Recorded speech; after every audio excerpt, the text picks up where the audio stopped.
Now that we have your attention,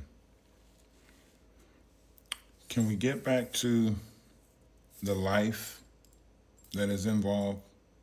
I understand that the unaliving process made you pay attention to this situation, but there's still a life involved that is in this situation, that is going through pain and suffering because of this woman, right? Because the medical neglect is cruel and unusual punishment, if you ask me. The fact that he's standing on a club foot, the fact that he's literally not eating solid foods, she refused to feed him, she plays with food in front of his face, he might need a feeding tube, lack of nutrients, lack of focus with the eyes as far as objects in front of his face, probably have hearing problems, neurological damage, and further other things. But due to the neglect and the negligence of this parent, we, and when I say we, I mean collectively, we can't get no resolve. And we have been talking about this and pointing it out. And I know it's controversial for y'all to talk about the unaliving of Ronnie,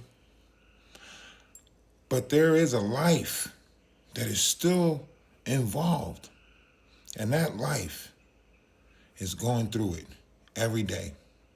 You guys watched her out 12 o'clock at night with her son at a restaurant watching a UFC fight.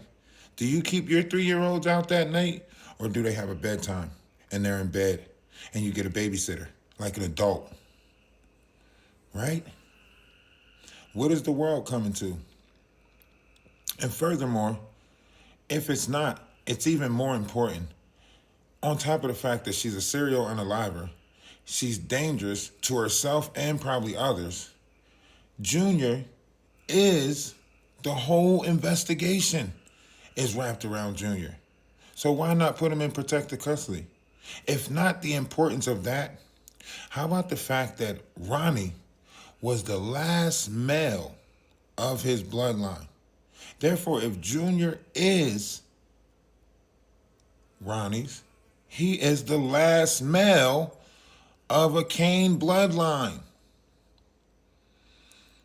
Why are we not doing everything to save the life of this person, this young man, this toddler, and get him away from this woman who only cares about herself and painting the image to reality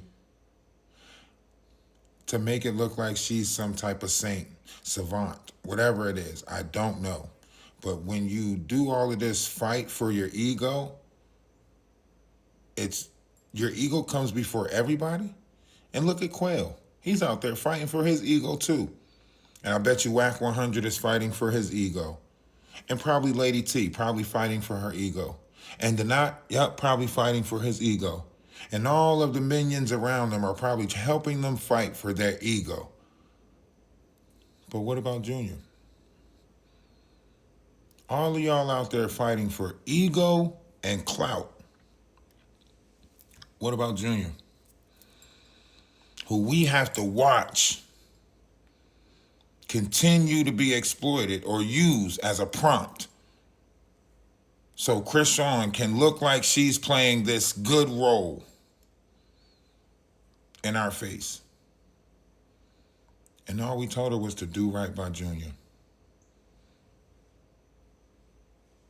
So when do we get to save his life? I understand. The story has got so much involved. Oh man, it's so mysterious. Oh, when do we get to save his life? Because that's when we celebrate. That's when we relax. We don't let up now. No, because Junior ain't get help yet. When Junior gets the help, that's when we celebrate. That's when the joy comes. That is when he can rest in peace. So if y'all all are so focused on Ronnie unaliving, his last wish was to save Junior. Can we get to that?